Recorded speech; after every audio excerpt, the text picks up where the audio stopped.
Olá, aqui é o professor Vitor e nós vamos dar continuidade à recapitulação dos conteúdos do ano anterior. Continuando os estudos sobre a América Latina, a nossa aula irá perpassar pelos principais problemas das cidades latino-americanas, visando observar problemas que acabam se tornando semelhantes entre as cidades da América Latina. Antes, cabe a gente pensar no processo de formação das cidades latino-americanas, pensando no seu processo de urbanização e também de industrialização, que se deu de forma tardia em relação, por exemplo, às cidades de países europeus e dos Estados Unidos. Nestas cidades, o processo de industrialização ocorreu entre os séculos XVIII e XX, e com a oferta de empregos e instalação de indústrias nas grandes cidades, houve um atrativo populacional. Populações rurais, por exemplo, se deslocaram do campo em direção às cidades em busca de melhores condições de vida. É o caso do êxodo rural. Na América Latina, essa industrialização e urbanização ela se deu de forma tardia e desigual. E por que desigual? Porque diferentes espaços urbanos das cidades acabaram se urbanizando e industrializando em detrimento de outros. Porém, nos últimos anos, esse crescimento urbano acelerado e, digamos, desordenado, fez com que a América Latina se tornasse uma das regiões mais urbanizadas do mundo. É o que a gente pode observar na figura ao lado, que mostra a relação entre a população urbana e população rural em milhões de habitantes. 80,7% da população vive no meio urbano, enquanto 19,3% vive na zona rural. Abaixo, a gente pode também observar regiões da América Latina que também vivem no meio urbano. No Caribe, 71,3%, América Central e México, com 74,7%, e América do Sul, com 84,1%. Esse aumento populacional e urbano e também de industrialização originou na América Latina aglomerados urbanos, é o que a gente pode observar na figura, em que os círculos maiores eles vão representar as cidades que possuem mais de 10 milhões de habitantes.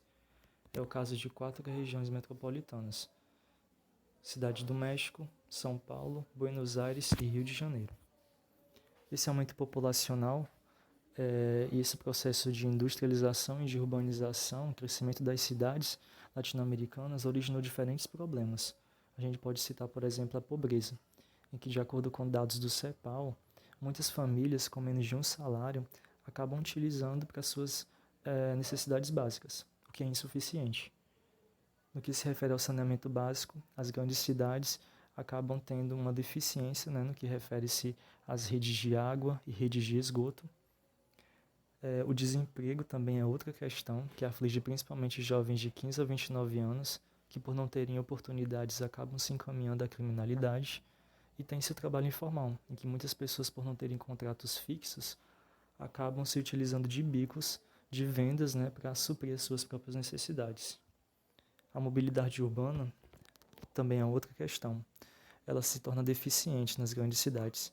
E o que seria a mobilidade urbana?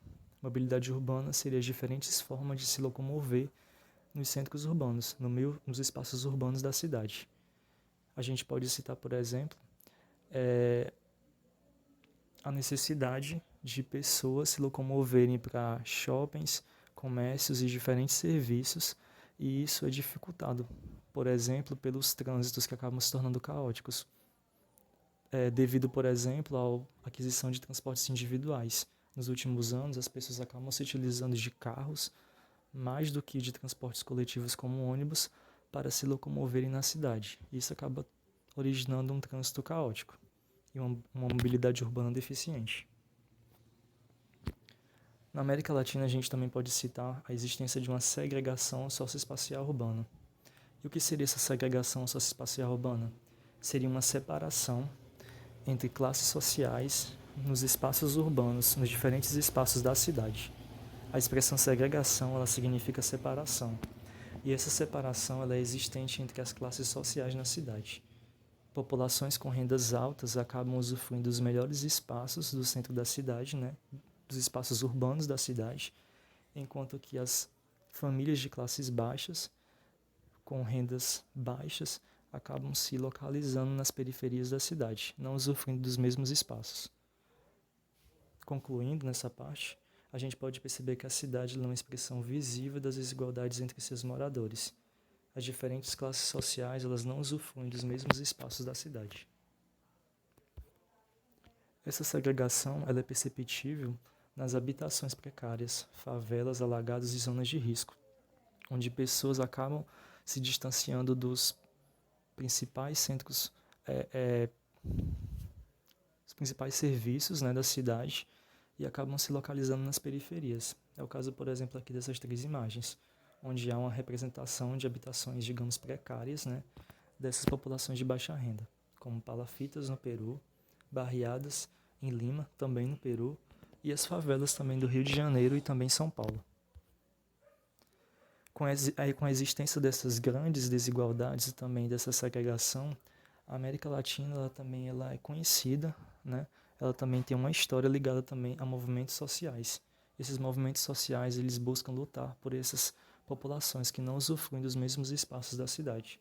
É o caso do MST, o Movimento dos Trabalhadores Rurais Sem Terra, que lutam pela reforma agrária, o Movimento Zapatista do México, que luta pelos direitos dos povos indígenas, os Avós na Praça de Maio, que lutam pelos direitos humanos, e a Central Operária Boliviana, que luta pela garantia de emprego. Ao mais é isso e até a próxima aula.